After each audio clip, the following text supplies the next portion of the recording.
గత బీఆర్ఎస్ ప్రభుత్వ హయాంలో ఇచ్చిన డబుల్ బెడ్రూమ్ ఇళ్లను వెంటనే లబ్ధిదారులకు అందజేయాలని జైరాబాద్ బీఆర్ఎస్ నాయకులు ప్రభుత్వాన్ని డిమాండ్ చేశారు. కొత్తగా వచ్చిన కాంగ్రెస్ ప్రభుత్వం కావాలనే తాత్సారం చేస్తూ లబ్ధిదారులను ఆందోళనకు గురిచేస్తోందని మండిపడ్డారు. మళ్లీ అధికారులు లబ్ధిదారుల ఇంటికి వెళ్లి ఆరా తీస్తుండటంతో తమకొచ్చిన ఇల్లు ఉంటుందో పోతుందోనని ఆందోళన చెందుతున్నారు. వెంటనే లబ్ధిదారులకు ఇళ్లను అందజేయకపోతే పెద్ద ఎత్తున ఆందోళన చేస్తామని ప్రభుత్వాన్ని హెచ్చరించారు.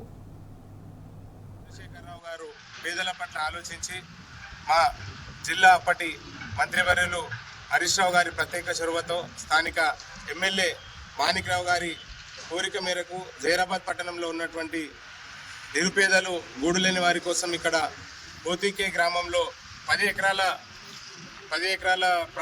ఎకరాల భూమిలో సుమారు 660 డబుల్ బెడ్రూమ్ ఇళ్లను నిర్మించడం జరిగింది.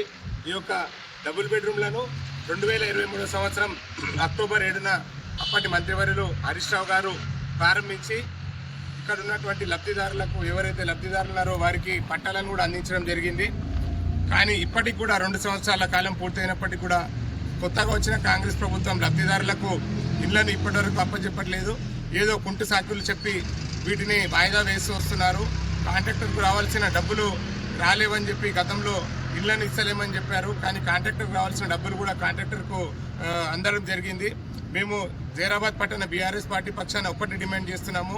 ఎవరైతే అప్పుడు లబ్ధిదారులు సెలెక్ట్ చేశారో అప్పుడు పట్టాలు ఎవరికైతే అందజేశారో 1 నెల లోపల ఆ పట్టాలు పొందిన వారికి ఆ లబ్ధిదారులకు ఈ ఇళ్లను వరకు హ్యాండ్ ఓవర్ చేయాలని చెప్పి కోరుతున్నాము. లబ్ధిదారులకు కాకుండా మేము పేర్లు మారుస్తామని చెప్పి కొత్తగా 2 సార్లు 3 సార్లు ఎంక్వైరీ చేసి లబ్ధిదారులకు ఆందోళన గురి చేస్తున్నారు.